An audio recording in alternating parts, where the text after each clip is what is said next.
ಕರ್ನಾಟಕ ಎಕ್ಸ್‌ಪ್ರೆಸ್‌ಗೆ ಸ್ವಾಗತ. ನಾನು ಲಾವಣ್ಯ. ರಾಜ್ಯಪಾಲ ತಾವರ್ ಚಂದ್ರ ಗೆಹ್ಲೋಟ್ ಅವರ ಫೋನ್ ಕರೆಗಳನ್ನ ರಾಜ್ಯ ಸರ್ಕಾರ ಕದ್ದಾಲಿಸ್ತಾ ಇದೆ ಎಂಬ ವಿರೋಧ ಪಕ್ಷದ ಬಿಜೆಪಿ ಆರೋಪವನ್ನ ಗೃಹ ಸಚಿವ ಡಾಕ್ಟರ್ ಜಿ ಪರಮೇಶ್ವರ್ ಅವರು ಈಗ ಗುರುವಾರ ನಿರಾಕರಿಸಿದ್ದಾರೆ. ಸುದ್ದಿಗಾರರೊಂದಿಗೆ ಮಾತನಾಡಿದ ಅವರು, ಫೋನ್ ಟ್ಯಾಪಿಂಗ್ ಮಾಡುವ ಅಗತ್ಯ ಇಲ್ಲ ಎಂದರು. ರಾಜ್ಯ ವಿಧಾನಸಭೆಯಲ್ಲಿ ಕಾಂಗ್ರೆಸ್ ಸರ್ಕಾರ ರಾಜ್ಯಪಾಲರ ಫೋನ್ ಕದ್ದಾಲಿಕೆ ಮಾಡ್ತಾ ಇದೆ ಎಂಬ ಬಿಜೆಪಿ ಆರೋಪದ ಕುರಿತು ಕೇಳಿದಂತಹ ಪ್ರಶ್ನೆಗೆ ಉತ್ತರಿಸಿದಂತಹ ಪರಮೇಶ್ವರ್ ಅವರು, ಕೇಸರಿ ಪಕ್ಷದ ನಾಯಕರ ಆರೋಪವು ಈ ಹಿಂದೆ ಬಿಜೆಪಿ ಮಾಡಿದ್ದನ್ನೇ ಕಾಂಗ್ರೆಸ್ ಮಾಡ್ತಾ ಇದೆ ಎಂಬಂತೆ ಕಾಣ್ತಾ ಇದೆ ಅಂತ ಹೇಳಿದ್ರು. ನಾವು ಯಾರ ಫೋನ್ ಅನ್ನ ಕದ್ದಾಲಿಕೆ ಮಾಡಲ್ಲ ಅಥವಾ ಭವಿಷ್ಯದಲ್ಲಿಯೂ ಮಾಡುವುದಿಲ್ಲ. ಅಲ್ಲದೆ ನಮಗೆ ಅದರ ಅಗತ್ಯವೂ ಇಲ್ಲ. ಬಿಜೆಪಿ ಪ್ರತಿದಿನ ಮುಂಜಾನೆಯಿಂದ ಸಂಜೆಯವರೆಗೆ ನೂರಾರು ಆರೋಪಗಳನ್ನ ಮಾಡ್ತಾ ಇದೆ. ಆದ್ರೆ ಅವೆಲ್ಲವುಗಳಿಗೆ ಉತ್ತರಿಸುವ ಅಗತ್ಯ ಇಲ್ಲ ಅಂತ ಹೇಳಿದ್ರು. ವಿಧಾನಸಭೆ ಕಲಾಪ ಆರಂಭದಲ್ಲೇ ಶಾಡೋ ಸಿಎಂ ವಿಚಾರವಾಗಿ ಗದ್ದಲ ಶುರುವಾಗಿದ್ದು, ಆಡಳಿತ ವಿಪಕ್ಷಗಳ ನಡುವೆ ಜಟಾಪಟಿಗೆ ಕಾರಣವಾಗಿತ್ತು. ಇಂಧನ ಇಲಾಖೆಯಲ್ಲಿ ಸಿಎಂ ಪುತ್ರ ಯತೀಂದ್ರ ಹಸ್ತಕ್ಷೇಪದಿಂದ ಬೇಸತ್ತು ಸಚಿವ ಜಾರ್ಜ್ ರಾಜೀನಾಮೆ ನೀಡೋಕೆ ಮುಂದಾಗಿದ್ರು ಎಂಬ ಸುದ್ದಿ ಹರಿದಾಡ್ತಿದೆ.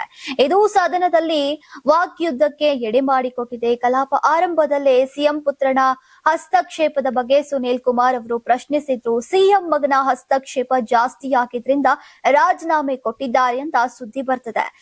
ಕೆಜೆ ಜಾರ್ಜ್ ಇಲ್ಲೇ ಇದ್ದಾರೆ, ಕ್ಲಾರಿಟಿ ಕೊಡ್ಲಿ ಅಂತ ಆಗ್ರಹಿಸಿದ್ರು. ಇದಕ್ಕೆ ಕೆಜೆ ಜಾರ್ಜ್ ಅವರು ಎದ್ದು ನಿಂತು ಸ್ಪಷ್ಟನೆ ನೀಡಿದ್ರು. ನಾನೇನಾದ್ರೂ ಈ ಬಗ್ಗೆ ಹೇಳಿದ್ದೀನಾ ಅಥವಾ ರಾಜೀನಾಮೆ ನೀಡುವಂತಹ ಪ್ರಸಂಗ ಉದ್ಭವಿಸಿದ್ಯಾ ಅಂತ ಕೇಳಿದ್ರು. ಏನೋ ನಮ್ಮ ಮುಖ್ಯಮಂತ್ರಿಗಳ ಮೇಲೆ ಸಂಪೂರ್ಣವಾದಂತಹ ನಂಬಿಕೆ ಇದೆ. ನಿನ್ನೆಯೂ ಸಿಎಲ್ಪಿ ಮೀಟಿಂಗ್ ನಲ್ಲಿ ಭಾಗಿಯಾಗಿದೆ. ರಾಜೀನಾಮೆಯ ಸುದ್ದಿಗಳು ಸಂಪೂರ್ಣ ಸುಳ್ಳು. ನಮ್ಮ ಸಂಪೂರ್ಣ ಬೆಂಬಲ ಸಿಎಂ ಅವರಿಗಿದೆ ಅಂತ ಜಾರ್ಜ್ ಅವರು ಹೇಳಿದ್ರು. ಬ್ಯಾನರ್ ಗಲಭೆ ಬಳಿಕ ಪೊಲೀಸ್ ಇಲಾಖೆಯಲ್ಲಿ ಮಹತ್ವದ ಬದಲಾವಣೆ ಮಾಡಿದಂತಹ ಸರ್ಕಾರ ಇದೀಗ ದಿಢೀರನೆ ವರ್ಗಾವಣೆ ಮಾಡಿದಂತಹ ಡಿವೈಎಸ್ಪಿ ಅವರನ್ನೇ ಮತ್ತೆ ಮುಂದುವರೆಸಿದೆ. ಘಟನೆ ನಡೆದ ಮಾರನೆಯ ದಿನವೇ ಎಸ್ಪಿ ಪವನ್ ನೆಜ್ಜೂರು ಅವರನ್ನ ಸಸ್ಪೆಂಡ್ ಮಾಡಿತ್ತು. ಡಿಐಜಿ ಆಗಿದ್ದಂತಹ ವರ್ತಿಕಾ ಕಟಿಯಾರ ಅವರ ವರ್ಗಾವಣೆ ಕೂಡ ಆಗಿತ್ತು. ಆ ಬಳಿಕ ಜನವರಿ 27 ಡಿವೈಎಸ್ಪಿ ಚಂದ್ರಕಾಂತ್ ನಂದಾರೆಡ್ಡ ಅವರನ್ನ ಈಗ ಸ್ಥಳ ತೋರಿಸದೆ ವರ್ಗಾವಣೆ ಮಾಡಿ ಅವರ ಜಾಗಕ್ಕೆ 2023ರ ಬ್ಯಾಚ್ ಐಪಿಎಸ್ ಅಧಿಕಾರಿ ಯಶ್ ಕುಮಾರ್ ಶರ್ಮಾ ಅವರನ್ನ ನೇಮಕ ಮಾಡಿ ಆದೇಶಿಸಲಾಗಿತ್ತು. ಬ್ಯಾನರ್ ಗಲಾಟೆಗೆ ಸಂಬಂಧಿಸಿದಂತೆ ಈಗ ಪೊಲೀಸ್ ವೈಫಲ್ಯ ಅಂತ ಸರ್ಕಾರಕ್ಕೆ ಎಡಿಜಿಪಿ ಆರ್ ಹಿತೇಂದ್ರ ಸ್ಪಷ್ಟ ವರದಿಯನ್ನ ಕೊಟ್ಟಿದ್ದಂತಹ ಹಿನ್ನೆಲೆ ಡಿವೈಎಸ್ಪಿ ನಂದಾರೆಡ್ಡಿ ಅವರನ್ನ ವರ್ಗಾವಣೆ ಮಾಡಲಾಗಿತ್ತು. ಇದೀಗ ಮತ್ತೆ ಚಂದ್ರಕಾಂತ್ ನಂದಾರೆಡ್ಡಿ ಅವರನ್ನ ಮುಂದುವರೆಸಿದ್ದು ಈಗ ಹಲವು ಅನುಮಾನಕ್ಕೆ ಎಡೆ ಮಾಡಿಕೊಟ್ಟಿದೆ. ರಾಜ್ಯ ಸರ್ಕಾರವು ಗುತ್ತಿಗೆದಾರರಿಗೆ ಪಾವತಿಸಬೇಕಿರುವಂತಹ ಸಾವಿರಾರು ಕೋಟಿ ರೂಪಾಯಿಗಳ ಬಾಕಿ ಬಿಲ್ ಬಿಡುಗಡೆ ಮಾಡದ ಹಿನ್ನೆಲೆಯಲ್ಲಿ ಈಗ ರಾಜ್ಯ ಗುತ್ತಿಗೆದಾರರ ಸಂಘವು ಸರ್ಕಾರದ ವಿರುದ್ಧ ನೇರ ಸಮರ ಸಾರಿದೆ. ಮಾರ್ಚ್ 5ರ ಒಳಗೆ ಬಾಕಿ ಹಣ ಬಿಡುಗಡೆ ಮಾಡದೆ ಹೋದ್ರೆ ಅಥವಾ ಮುಖ್ಯಮಂತ್ರಿಯವರು ಸಭೆ ಕರೆದು ಚರ್ಚಿಸದೆ ಹೋದ್ರೆ ರಾಜ್ಯಾದ್ಯಂತ ಎಲ್ಲಾ ಇಲಾಖೆಗಳ ಕಾಮಗಾರಿಗಳನ್ನ ಸ್ಥಗಿತಗೊಳಿಸಲಾಗುವುದು ಅಂತ ಸಂಘದ ಅಧ್ಯಕ್ಷ ಆರ್ ಮಂಜುನಾಥ್ ಅವರು ಎಚ್ಚರಿಕೆಯನ್ನ ನೀಡಿದ್ದಾರೆ. ಮಾರ್ಚ್ 5ರ ಗಡುವು ನೀಡಿದ್ದು, ಈಗ ಅಷ್ಟರೊಳಗೆ ಸರ್ಕಾರ ಸ್ಪಂದಿಸದೆ ಹೋದ್ರೆ ರಾಜ್ಯದ ಎಲ್ಲಾ ಸರ್ಕಾರಿ ಕಾಮಗಾರಿಗಳು ಬಂದ್ ಆಗ್ಲಿವೆ. ಕಾಂಗ್ರೆಸ್ ಹೈಕಮಾಂಡ್ ನಾಯಕ ರಾಹುಲ್ ಗಾಂಧಿ ಅವರ ಗಮನಕ್ಕೆ ಈ ಸಮಸ್ಯೆಯನ್ನ ತರೋಕೆ ಸಂಘ ನಿರ್ಧರಿಸಿದೆ. ಒಂದೇ ಬಾರಿ ಹಣ ನೀಡೋಕೆ ಸಾಧ್ಯವಾಗದೆ ಹೋದ್ರೆ ಕನಿಷ್ಠ ಹಂತವಾಗಿ ಆದ್ರೂ ಬಿಲ್ ಕ್ಲಿಯರ್ ಮಾಡಿ ಅಂತ ಸಂಘ ಮನವಿ ಮಾಡಿದೆ. ಕರ್ನಾಟಕ ಪೊಲೀಸ್ ಸಿಬ್ಬಂದಿಯ ಹುಟ್ಟುಹಬ್ಬ ಹಾಗೂ ವಿವಾಹ ವಾರ್ಷಿಕೋತ್ಸವಕ್ಕೆ ಸಾಂದರ್ಭಿಕ ರಜೆ ನೀಡುವಂತೆ ಪೊಲೀಸ್ ಮಹಾನಿರ್ದೇಶಕ ಡಾಕ್ಟರ್ ಎಂಎ ಸಲೀಂ ಅವರು ಆದೇಶವನ್ನ ಹೊರಡಿಸಿದ್ದಾರೆ. ಕರ್ನಾಟಕ ಪೊಲೀಸ್ ಇಲಾಖೆಯಲ್ಲಿ ಕೆಲಸ ಮಾಡುವ ಸಿಬ್ಬಂದಿ ತಮ್ಮ ಹುಟ್ಟುಹಬ್ಬ ಮತ್ತು ವಿವಾಹ ವಾರ್ಷಿಕೋತ್ಸವದ ದಿನದಂದು ಕುಟುಂಬದವರ ಜೊತೆ ಕಾಲ ಕಳೆಯೋಕೆ ಅನುಕೂಲವಾಗುವಂತೆ ಆ ದಿನ ಕಡ್ಡಾಯ ರಜೆ ನೀಡಿ ಇದರಿಂದ ಒತ್ತಡ, ಕೆಲಸ ಹಾಗೂ ವೈಯಕ್ತಿಕ ಜೀವನ ಸಮತೋಲನಕ್ಕೆ ಈಗ ರಜೆ ಸಹಾಯವಾಗಲಿದೆ. ಹೀಗಾಗಿ ಸಾಂದರ್ಭಿಕ ರಜೆ ನೀಡುವಂತೆ ಆದೇಶಿಸಿದ್ದಾರೆ. ಇನ್ನು ರಾಜ್ಯ ಪೊಲೀಸ್ ದೂರುಗಳ ಪ್ರಾಧಿಕಾರದ ಸದಸ್ಯರಾಗಿರುವಂತಹ ಮೋಹನ್ ಕುಮಾರ್ ದಾನಪ್ಪ ಅವರು ನೀಡಿದಂತಹ ಸಲಹೆ ಮೇರೆಗೆ ಈಗ ಈ ನಿರ್ಧಾರಕ್ಕೆ ಚಾಲನೆ ಸಿಕ್ಕಿದೆ. ಪ್ರಮುಖವಾಗಿ ಕೆಳ ಹಂತದ ಸಿಬ್ಬಂದಿಗಳಾದಂತಹ ಪೊಲೀಸ್ ಕಾನ್ಸ್ಟೇಬಲ್, ಹೆಡ್ ಕಾನ್ಸ್ಟೇಬಲ್, ಸಹಾಯಕ ಪೊಲೀಸ್ ಉಪ ನಿರೀಕ್ಷಕರು ಈ ಶ್ರೇಣಿಯ ಅಧಿಕಾರಿಗಳಿಗೆ ರಜೆ ಸೌಲಭ್ಯ ಸಿಗಲಿದೆ. 2018ರಲ್ಲಿ ನಡೆದಿದ್ದಂತಹ ಸುಳ್ವಾಡಿ ವಿಷ ಪ್ರಸಾದ ದುರಂತ ಪ್ರಕರಣದ ಪ್ರಮುಖ ಆರೋಪಿ ಇಮ್ಮಡಿ ಮಹದೇವ ಸ್ವಾಮಿಗೆ ಮಲೆ ಮಹದೇಶ್ವರ ಬೆಟ್ಟಕ್ಕೆ ಪ್ರವೇಶ ನಿರ್ಬಂಧಿಸಿ ಹನೂರು ತಹಸೀಲ್ದಾರ್ ಚೈತ್ರ ಗುರುವಾರ ಆದೇಶವನ್ನ ಹೊರಡಿಸಿದ್ದಾರೆ. ಆರೋಪಿ ವಿರುದ್ಧ ಪ್ರತಿಭಟನೆ ಸಾಧ್ಯತೆ ಹಿನ್ನೆಲೆ ಈಗ ಪ್ರವೇಶವನ್ನ ನಿರ್ಬಂಧಿಸಲಾಗಿದ್ದು ಸದ್ಯ ಜಾಮೀನು ಪಡೆದು ಬಿಡುಗಡೆಯಾಗಿದ್ದಾರೆ. ಈಗ ಪೊಲೀಸರು ಇಮ್ಮಡಿ ಮಹದೇವ ಸ್ವಾಮಿ ಅವರನ್ನ ಈಗ ಬೆಂಗಳೂರಿಗೆ ವಾಪಸ್ ಕಳುಹಿಸಿದ್ದಾರೆ. ಹನೂರು ತಾಲೂಕಿನ ಮಹದೇಶ್ವರ ಬೆಟ್ಟ ಗ್ರಾಮದ ಶ್ರೀ ಸಾಲೂರು ಬ್ರಹ್ಮನ್ ಮಠದ ಈ ಹಿಂದಿನ ಗುರುಗಳಾದಂತಹ ಲಿಂಗೈಕ್ಯ ಶ್ರೀ ಮಹದೇವ ಸ್ವಾಮಿಗಳ ವಾರ್ಷಿಕ ಆರಾಧನೆ ಕಾರ್ಯಕ್ರಮವನ್ನ ಇಂದು ಸಾಲೂರು ಮಠದ ಆವರಣದಲ್ಲಿ ಆಯೋಜಿಸಲಾಗಿತ್ತು. ಈ ಕಾರ್ಯಕ್ರಮದಲ್ಲಿ ಭಾಗವಹಿಸೋಕೆ ಇಮ್ಮಡಿ ಮಹದೇವ ಸ್ವಾಮಿ ಮುಂದಾಗಿದ್ರು, ಆದ್ರೆ ಇದಕ್ಕೆ ವಿರೋಧ ವ್ಯಕ್ತವಾಗಿತ್ತು. ಕರ್ನಾಟಕದಾದ್ಯಂತ ಇಂದು ವಾಯು ಗುಣಮಟ್ಟವು ವಿವಿಧ ನಗರಗಳಲ್ಲಿ ವಿಭಿನ್ನವಾಗಿ ದಾಖಲಾಗಿದೆ. ರಾಜ್ಯದ ವಾಯು ಗುಣಮಟ್ಟವು ಸಾಧಾರಣದಿಂದ ಕಳಪೆ ಹಂತದವರೆಗೆ ಇದೆ. ನಗರದಲ್ಲಿ ವಾಯು ಮಾಲಿನ್ಯವು ಈಗ ಅನಾರೋಗ್ಯಕರ ಹಂತದಲ್ಲಿದೆ.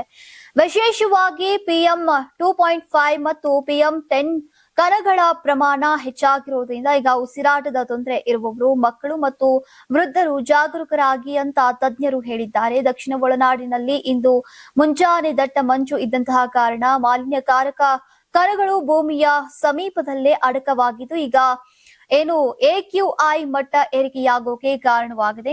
ಬೆಳಗಾವಿ ಮತ್ತು ಕಲಬುರಗಿ ಭಾಗಗಳಲ್ಲಿ ವಾಯು ಗುಣಮಟ್ಟವು ರಾಜ್ಯದ ಇತರೆಯ ಭಾಗಗಳಿಗಿಂತ ಉತ್ತಮವಾಗಿದೆ. ಬೆಳಗಾವಿ ಕಲಬುರಗಿಯಲ್ಲಿ ಉತ್ತಮವಾಗಿದೆ. ಮಕ್ಕಳು, ವೃದ್ಧರು ಹೊರಗಿನ ಚಟುವಟಿಕೆಗಳನ್ನ ಮಿತಿಗೊಳಿಸಿ ಮಾಸ್ಕ್ ಬಳಸಿ ಅಂತ ತಜ್ಞರು ಸಲಹೆಯನ್ನ ನೀಡಿದ್ದಾರೆ. ಜೀವಂತ ವ್ಯಕ್ತಿಗೆ ಮರಣ ಪ್ರಮಾಣ ಪತ್ರ ನೀಡಿರುವ ಘಟನೆ ಹಾವೇರಿ ಜಿಲ್ಲೆಯ ರಟ್ಟಿಹಳ್ಳಿ ತಾಲೂಕಿನಲ್ಲಿ ತಡವಾಗಿ ಬೆಳಕಿಗೆ ಬಂದಿದೆ. ಪತ್ನಿ ನಿಧನರಾಗಿದ್ದಂತಹ ಹಿನ್ನೆಲೆಯಲ್ಲಿ ಪತಿಯು ಆಕೆಯ ಮರಣ ಪ್ರಮಾಣ ಪತ್ರಕ್ಕಾಗಿ ಅರ್ಜಿ ಸಲ್ಲಿಸಲಾಗಿತ್ತು. ಈ ಸಂದರ್ಭದಲ್ಲಿ ಅಧಿಕಾರಿಗಳ ಎಡವಟ್ಟಿನಿಂದ ಭಾರಿ ಮಿಸ್ಟೇಕ್ ಆಗಿದೆ.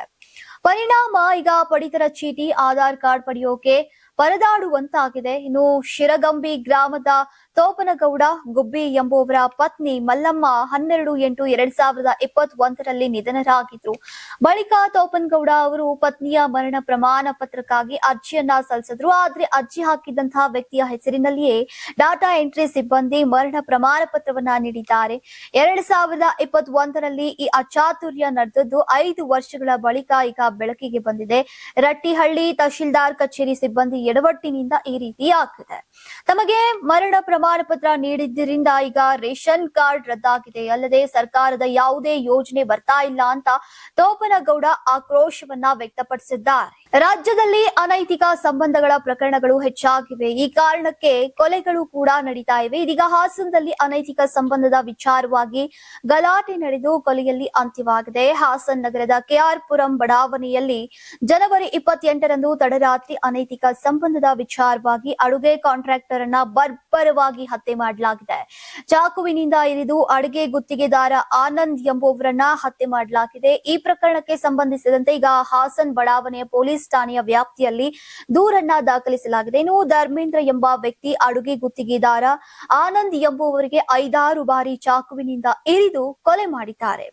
ರಾತ್ರಿ ಕೆಲಸ ಮುಗಿಸಿ ಮನೆಗೆ ತೆರಳುತ್ತಾ ಇದ್ದಾಗ ಆನಂದ್ ಮೇಲೆ ಧರ್ಮೇಂದ್ರ ದಾಳಿ ಮಾಡಿದ್ದಾರೆ. ಒಂದೇ ಮಹಿಳೆ ಜೊತೆಗೆ ಆನಂದ್ ಮತ್ತು ಧರ್ಮೇಂದ್ರ ಅನೈತಿಕ ಸಂಬಂಧ ಹೊಂದಿದ್ರು. ಇದೇ ವಿಚಾರಕ್ಕೆ ಆನಂದ್ ಮೇಲೆ ಧರ್ಮೇಂದ್ರ ನಡುವೆ ಜಗಳ ನಡೆದಿತ್ತು. ಈಗ ಇಬ್ಬರೂ ಕೂಡ ಬಾರ್ನಲ್ಲಿ ಭೇಟಿಯಾಗಿದ್ದು ಮಹಿಳೆ ಜೊತೆಗಿನ ಸಂಬಂಧದ ಬಗ್ಗೆ ಮಾತುಕತೆ ಕೂಡ ಆಗಿತ್ತು. ಅಲ್ಲಿಂದ ಆನಂದ್ ಮನೆಗೆ ಹೋಗಿದ್ದಾರೆ. ಆದ್ರೆ ಮತ್ತೆ ಫೋನ್ ಮಾಡಿ ಧರ್ಮೇಂದ್ರ ಅವರು ಕರೆಸಿಕೊಂಡಿದ್ದಾರೆ. ಧರ್ಮೇಂದ್ರ ಫೋನ್ ಮಾಡಿದ ಕಾರಣ ಆನಂದ್ ವಾಪಸ್ ಬಂದಿದ್ದಾರೆ. KPS ಮ್ಯಾಗ್ನೆಟ್ ಯೋಜನೆಯಡಿ ಶಾಲೆ ಮುಚ್ಚುವ ರಾಜ್ಯ ಸರ್ಕಾರದ ಕ್ರಮದ ವಿರುದ್ಧ ಜನಾಕ್ರೋಶ ವ್ಯಕ್ತವಾಗಿದೆ.